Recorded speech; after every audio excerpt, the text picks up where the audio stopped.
150 ಕೋಟಿ ಆಮಿಷ ಏನು ಈ ಪ್ರಕರಣ ಸಿಬಿಐ ಕೊಡಿ ಅಂತೇಳಿ ಅವರೇ ಆಗ್ರಹ ಮಾಡ್ತಾ ಇದ್ದಾರೆ. ನಾಯಕರೇ ಜಾಸ್ತಿ ಇದ್ದಾರೆ ಅಂತ ಸರ್ ಈ ಪ್ರಕರಣದಲ್ಲಿ ಜಾಸ್ತಿ ಹೆಚ್ಚು ಲೂಟಿ ಮಾಡಿದ್ದಾರೆ ಒಪ್ಪಾಸ್ತಿ ಡಾವನ್ಗಟ್ಟಿ ನಾಯಕರು. ಸರ್ ಒಂದು ನಿಮಿಷ ಕ್ಯಾಮ್ರಾ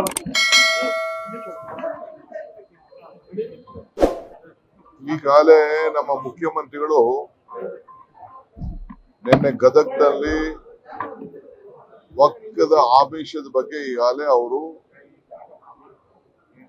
ಅವರ ಅಭಿಪ್ರಾಯವನ್ನ ತಿಳಿಸಿದ್ದಾರೆ. ನಾನು ಮಾಜಿ ಅಧ್ಯಕ್ಷರ ತಮ್ಮ ಮಾಧ್ಯಮದಲ್ಲಿ ಸೋಷಿಯಲ್ ಮೀಡಿಯಾ ಬಂದಿದ್ದನ್ನ ನಾನು ಗಮನಿಸಿದೆ. ಅವರ ಬಾಯಲ್ಲೇ ಕೆಲವು ಅನೇಕ ವಿಚಾರಗಳನ್ನ ಬಂದಿತ್ತು. ಅದನ್ನ ಮುಖ್ಯಮಂತ್ರಿಗಳು ಉಲ್ಲೇಖ ಮಾಡಿದ್ದಾರೆ. ಪ್ರಧಾನಮಂತ್ರಿಗಳು ಮತ್ತು ಹೋಮ್ ಮಿನಿಸ್ಟರ್ಗೆ ನಾನು ಈಗಾಗಲೇ ನನ್ನ ಅಭಿಪ್ರಾಯ ಕೂಡ ನಾನು ಕಾಗದದಲ್ಲಿ ಬರೆದಿದ್ದೇನೆ ಅಂತ ಕೂಡ ತಿಳಿಸಿದ್ದಾರೆ. ಸೊ ಎಲ್ಲ ದಾಖಲೆಗಳು ಎಲ್ಲೂ ಹೋಗ್ಲಿಕ್ಕೆ ಸಾಧ್ಯ ಇಲ್ಲ. ಅವರೇ ಬಿಡುಗಡೆ ಮಾಡ್ಲಿ ಅದನ್ನ.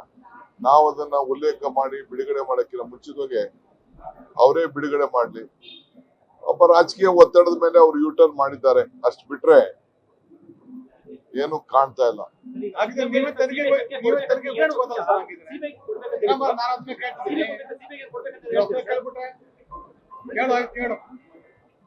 ಈಗ ನಮ್ಗೆ ನಮ್ ಕಣ್ಣೆದುರುಗಡೆನೆ ಎಲ್ಲ ಇರ್ಬೇಕಾರೆ ನಮ್ ಕಣ್ಣೆದುರುಗಡೆನೆ ಇದೆ. ಅವ್ರಿಗೆ ಗೊತ್ತಿದೆ ಸಿಬಿಐಗೆ ನಾವು ಹ್ಯಾಂಡ್ ಓವರ್ ಮಾಡಲ್ಲ ಅಂತ ಅವ್ರಿಗೆ ಗೊತ್ತಿದೆ. ಅದಕ್ಕೆ ಅವ್ರು ಸಿಬಿಐ ಅಂತ ಹೇಳ್ತಾ ಇದ್ದಾರೆ.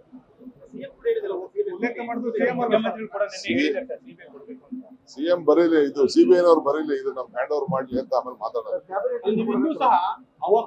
ಒಪ್ಪಿಕೊಂಡೇ ಇಲ್ಲ. ಈಗ ಅದ್ರ ಮೇಲೆ ನೀವು ಚರ್ಚೆ ಮಾಡ್ತಾ ಇದ್ರಿ, ಅದು ಯಾವ ತರ ಚರ್ಚೆ ಅಲ್ಲ ರೀ, ಗೊಂದಲ ನೀವು ಮಾಡ್ತಾ ಇರೋದಷ್ಟೇ. ನಾವು ಸ್ಪಷ್ಟವಾಗಿ ಅವ್ರು ಏನು ನೀವು ಪ್ರಕಟಣೆ ಮಾಡಿದ್ರಿ, ಏನ್ ಟಿವಿಲಿ ತೋರ್ಸಿದ್ರಿ, ಏನ್ ಸೋಷಿಯಲ್ ಮೀಡಿಯಾ ತೋರ್ಸಿದ್ರಿ, ಅದ್ರ ಬಗ್ಗೆ ಸಿಎಂ ಟ್ವೀಟ್ ಮಾಡಿ ಹೇಳಿದ್ದಾರೆ. ಸೊ ಅದನ್ನ ಈಗ ಕವರ್ ಅಪ್ ಮಾಡಕ್ಕೆ ಅವ್ರು ಕರ್ಕ ಬಂದು ರೀಸ್ಟೇಟ್ಮೆಂಟ್ ಮಾಡ್ತಾ ಇದ್ದಾರೆ. ಅಷ್ಟು ಬಿಟ್ರೆ ನಡೆದಿರೋದು ಸತ್ಯ, ಮಾತಾಡಿರೋದು ಸತ್ಯ. ವಾಯ್ಸ್ ನೀವೇ ಚೆಕ್ ಮಾಡಿ. ಇಲ್ಲೇ ಮಾಡಪಾಡಿ ಉಲ್ಟಾ ಹೇಳ್ತಾರೆ. ಕಾಂಗ್ರೆಸ್ ನಾಯಕರು ನನಗೆ ಆಫರ್ ಮಾಡಕ್ ಬಂದಿದ್ರು, ಆ ಕಾರಣಕ್ಕೆ ಈಗ ಉಲ್ಟಾ ಹೇಳ್ತಿದ್ದಾರೆ ಅಂತ ಅವರು ಹೇಳ್ತಿದ್ದಾರೆ. ಅದನ್ನ ಹೇಳ್ಬೇಕಾಯ್ತು, ಅವತ್ತೇ ಹೇಳ್ಬೇಕಾಯ್ತು. ಅವ್ರು ಯಾರು ಆಫರ್ ಮಾಡಕ್ ಬಂದಿರೋ ಅಂತ ಅವ್ರು ಹೇಳ್ಬೇಕಾಯ್ತು. ಈಗ ಹೇಳೋದೇನ್ ಸುಖ? ಅಧಿಕಾರ ಇಳಿದ ಮೇಲೆ ಏನ್ ಬೇಕಾದ್ರೂ ಮಾತಾಡ್ಬೋದು. ಅಧಿಕಾರ ಇದ್ದಾಗ ಏನ್ ಮಾತಾಡ್ತೀರಿ ಅದು ಬಹಳ ಮುಖ್ಯ. ಲೇಟೆಸ್ಟ್ ಹಾಗೂ ಇಂಟ್ರೆಸ್ಟಿಂಗ್ ಸುದ್ದಿಗಳಿಗಾಗಿ ಬಾಸ್ ಟಿವಿ ಕನ್ನಡ ಚಾನೆಲ್ನ ಸಬ್ಸ್ಕ್ರೈಬ್ ಮಾಡಿ. ಹಾಗೆಯೇ ಬೆಲ್ ಐಕಾನ್ ಪ್ರೆಸ್ ಮಾಡಿ. ಇದರ ಜೊತೆಗೆ ಫೇಸ್ಬುಕ್, ಇನ್ಸ್ಟಾಗ್ರಾಮ್, ಎಕ್ಸ್ ನಲ್ಲೂ ಮಿಸ್ ಮಾಡದೆ ಫಾಲೋ ಮಾಡಿ.